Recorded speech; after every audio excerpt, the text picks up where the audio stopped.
میں واپسی میں سفر میں بریلی شریف بھی گیا، دوبارہ ابھی آتا ہوں، بیٹھا 1 گھنٹہ فاتحہ پڑھی تو مجھے ایک صاحب نے وہاں بتایا کہ جی پچھلے ہفتے کچھ لڑکے آ گئے دیوبند سے فاتحہ پڑھنے کے لیے، ان کو پتہ لگا تو ان کو بہت مارا۔ میں کہا سبحان اللہ۔ کل ایک اخبار میں بیان تھا کہ اہل سنت والجماعت سے جو لوگ تعلق نہیں رکھتے ان کے جنازوں میں شرکت نہ کی جائے، نکاح میں شرکت نہ کی جائے۔ جس دن ہلاکو خان نے بغداد کے اوپر حملہ کیا نا، یہ بریلوی اور دیوبندی دونوں وہ اس وقت کے جن کو شافعی اور حنبلی سمجھ لیجیے، تو بغداد کے ایک چوراہے پر آدھے لوگ اس طرف کھڑے اور آدھے لوگ اس طرف کھڑے، اس بات پر بحث ہو رہی کہ نماز میں رفع دین ہونی چاہیے یا نہیں ہونی چاہیے۔ رفع دین کہتے ہیں 2 ہاتھ اٹھانے رکوع سے پہلے۔ تو ایک مجاہد گیا، اس نے جا کے بتایا کہ ہلاکو نے حملہ کر دیا ہے تتاریوں نے، اور لاکھوں فوجیں باہر کھڑی ہیں، دروازہ توڑ رہی ہیں۔ تو اس وقت کے ایسے ہی بدبخت مولوی سرکاری کہنے لگے نہیں، پہلے اس بات کا تو فیصلہ ہو جائے کہ ہم سنی ہیں کہ دیوبندی ہیں، پہلے یہ فیصلہ تو کر لو کہ ہم کون ہیں۔ ہم تبلیغی جماعت والے ہیں، جماعت اسلامی والے ہیں، سنی ہیں، بریلوی ہیں، انصاری ہیں، پٹھان ہیں، قریشی ہیں، کیا ہے؟ اس بات کا تو فیصلہ ہو جائے گا۔ آپ اگر ابن بطوطہ کو پڑھیں گے، ابن خلدون کی تاریخ اگر کبھی آپ اٹھائیں گے تو مفسرین نے لکھا ہے کہ بغداد کی گلی کوچوں میں جب تاتاریوں کے فوجی فتح حاصل کرنے کے بعد چل رہے تھے، ان کے گھوڑوں کی جو پونچیں ہیں یعنی پیر جو ہیں گھوڑوں کے، وہ خون میں ڈوبے ہوئے تھے۔ اتنا خون گلی کوچوں کے اندر بہایا گیا تھا ایک دن۔ کیوں؟ کیونکہ یہ آپس میں ان میں اتفاق نہیں۔ دنیا میں مذاہب کی لڑائی نہیں ہے، عقائد کی لڑائی۔ دنیا میں کمزور اور طاقتور کے درمیان ایک جنگ ہے، پوری دنیا میں، گھر سے لے کر حکمرانوں کے ایوانوں تک۔ تبھی تو رسول اللہ نے کہا کہ اللہ کریم کو کمزور مومن کی بنسبت طاقتور مومن پسند۔ رسول اللہ نے کہا اللہ کو کمزور مومن کی بنسبت طاقتور مومن۔ دنیا کو کون لوگ پسند؟ آپ بتائیے، دنیا میں زیادہ لوگ کس کو پسند کرتے ہیں؟ چاہے ہندوستان ہو یا امریکہ ہو، جاپان ہو یا فرانس ہو، چائنا ہو یا ٹوکیو، لوگ اس کو پسند کرتے ہیں جو زیادہ طاقتور ہے۔ لوگ اس کو پسند کرتے ہیں جو اقتدار میں ہوتا ہے۔ جسمانی طور پر بھی لوگ اس کو پسند کرتے ہیں جس میں طاقت زیادہ ہو۔ حضور اکرم صلی اللہ علیہ وسلم نے کمزور لوگوں کو ہی تو اٹھایا کہ تم طاقتور کے مقابلے میں کھڑے ہو جاؤ تاکہ تم پر ظلم نہ ہو۔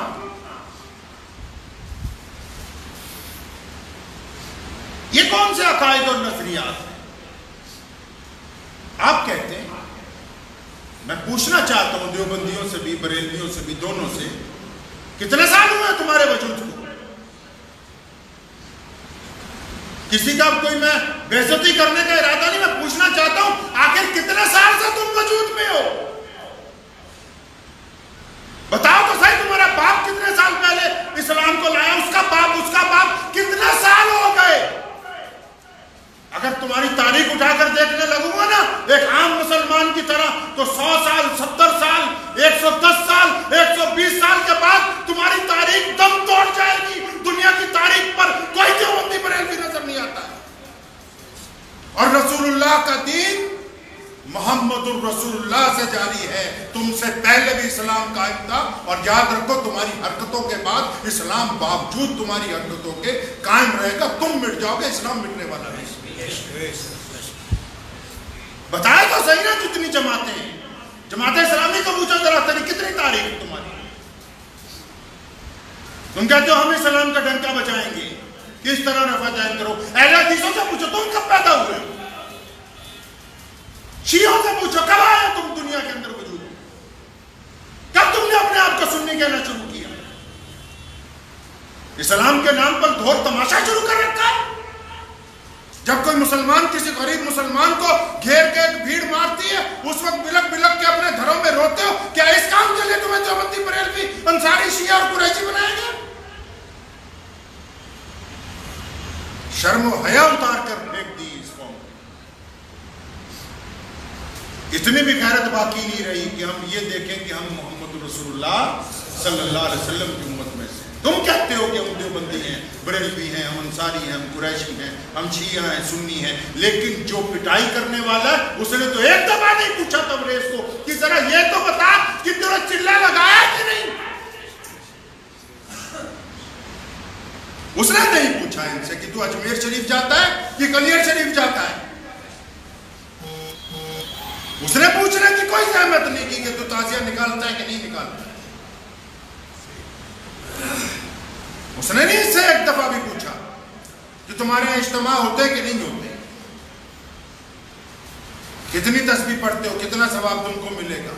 رسول اللہ صلی اللہ تعالی علیہ وسلم نے عصر مغرب جنگ خندق میں حکم فرمایا کہ چھوڑ دو، قضا کر دو.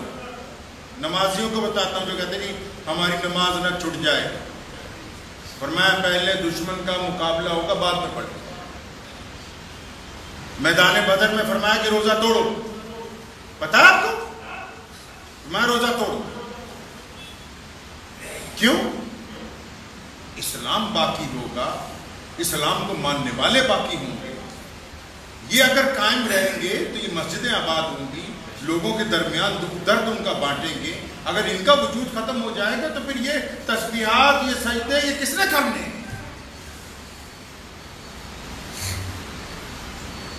یہ جتنے لیڈر بنے پھرتے ہیں فیس بک یہ بھی کہ جی قوم کو جوڑنے کی بات کریں گے، جوڑنے کی بات کریں گے. ان سب کو بولو ایک جگہ آگے اکٹھے ہو کے بیٹھ جاؤ، ذرا کوئی بات کرنی ہے تو سارے کہیں گے نہیں جی پردھان کون ہوگا پہلے یہ بتاؤ.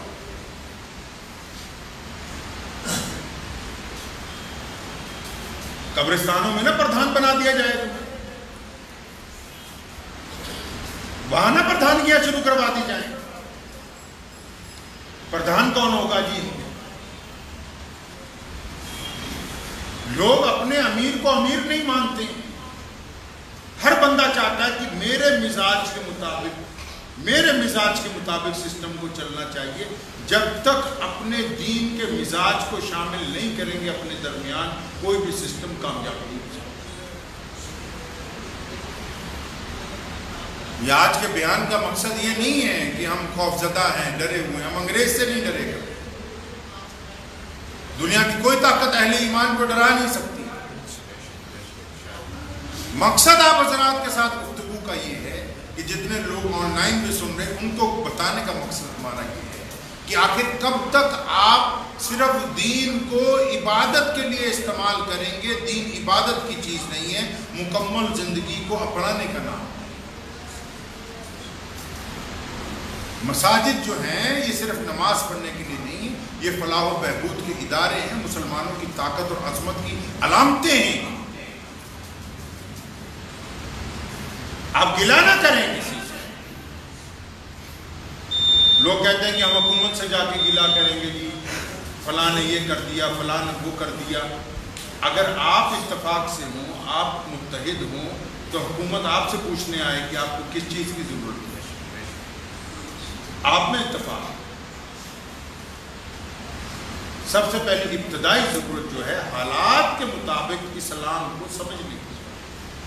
میں علماء کرام سے بھی جو اہل حق علماء ہیں پورے ملک میں ان حضرات سے بھی میں گزارش کرنا چاہتا ہوں کہ حالات کے مطابق اسلام کی ترجمانی کرنے کی ضرورت ہے. یہ حالات کیا کہتے ہیں؟ قوم کو جس علاقے میں، جس خطے میں جس چیز کی ضرورت ہے اس کے مطابق مسلمانوں کی قیادت ہونی چاہیے. مسلمان ایک ایسی قوم ہے دنیا میں کہ جس نے کبھی بھی کسی حالت میں اپنے قائد کے ساتھ، اپنے لیڈر کے ساتھ، اپنے امام کے ساتھ بے وفائی نہیں کی. پتہ ہے دنیا کے تمام میدان اس بات کے گواہ ہیں کہ مسلمانوں نے کبھی اپنے قائد کے ساتھ بے وفائی کی. قائد نے ان کو جو بات کہی انہوں نے اس پہ لبیک کہا. وہ الگ بات ہے کہ جب پوری قوم سجدے میں گئی آگے سے قائد بھاگ گیا. تو قائد کو یہ ضرورت ہے اس ملک میں کہ ہم اپنی ترجمانی صحیح انداز کے اندر اپنی ملت کے سامنے بھی رکھیں، اپنی حکومت کے سامنے بھی رکھیں. یہ ضروری نہیں ہے اس بات کو یہ سمجھنا کہ شاید سارے لوگ ظالم ہیں، ایسا نہیں ہے. گنڈا عناصر جو ہوتے ہیں وہ تھوڑے سے ہوتے ہیں، لیکن وہ تھوڑے سے گنڈے اس لیے زیادہ چلاتے ہیں کیونکہ اچھے انسان خاموش ہیں. یہ ضروری نہیں ہے کہ ہم یہ سمجھیں کہ پورے ملک میں جو لوگ ہیں وہ خراب ہیں. نہیں، 100 میں سے 10 لوگ ایسے ہوتے ہیں جو معاشرے کو، جو امن کو برباد کرنا چاہتے ہیں، لیکن وہ اس لیے ان کے حوصلے بڑھ جاتے ہیں کیونکہ 90 لوگ خاموش ہیں. آپ اگر حق اور انصاف کے لیے آواز اٹھائیں گے تو اس ملک کے انصاف پسند ہندو، اس ملک کے انصاف پسند سکھ، اس ملک کے انصاف پسند دلت، اس ملک کے انصاف پسند عیسائی، اس ملک کے الگ الگ جو کروڑوں اربوں لوگ ہیں وہ آپ کے کندھے سے کندھا ملا کے کھڑے ہوں گے. لیکن بشرط یہ ہے نا کہ مدعی سست گواہ چست والا معاملہ. اب مدعی کہے جی نہیں میں تو رونا ہی ہے بیٹھ کے، میں نے تو بین کرنی، تو گواہ کیا کہے گا؟ کوئی بات نہیں، پھر آپ روتے رہیے، ہم کیا کر سکتے ہیں، ہم نے تو گواہی دینی تھی آپ کے ساتھ چل اس بات کی کہ واقعی آپ کو ظلم ہوا، اس کو انصاف ہونا چاہیے. تو اس لیے یہ جو گورکھ دھندا شروع کر رکھا ہے اس کو بند کیجیے. کون سا ایک دوسرے کی ٹانگ کھینچنے والا، برادری کے نام پر، مسلک کے نام پر ایک دوسرے کو ذلیل کرنے کا یہ جو دھندا شروع کر رکھا ہے، جس میں سوائے آدھا کلو 2 کلو حلوے کے کچھ حاصل نہیں ہوگا، ان کو اس دھندے کو بند کیجیے. یاد رکھیے کہ اللہ تعالیٰ ان قوموں کی حالت نہیں بدلتا جو اپنی حالت خود نہیں بدلنا چاہتے. اللہ تعالیٰ ان کی مدد کرتے ہیں جو اپنی حالت خود بدلنا چاہتے. اللہ کریم جو ہے بلا شبہ اللہ کا پسندیدہ دین اسلام ہے. حضور اکرم صلی اللہ علیہ وسلم خاتم النبیین ہیں، لیکن اہل ایمان اگر اس کے اوپر کاربند نہیں ہوں گے تو اللہ کی مدد نہیں آئے گی. تو اس لیے ضروری ہے کہ ہم اپنا وتیرہ حضور اکرم صلی اللہ علیہ وسلم کے حکم کے مطابق کریں گے. انشاءاللہ دعا کیجیے اللہ تعالیٰ مجھے بھی اور آپ سب کو ان باتوں پہ عمل کرنے کی توفیق عطا فرمائے. مجھے امید ہے کہ آپ کو یہ ویڈیو پسند آئی ہوگی. اگر پسند آئی ہو تو یہ آپ اپنے دوستوں کے ساتھ شیئر کریں اور اس چینل کو سبسکرائب ضرور کریں.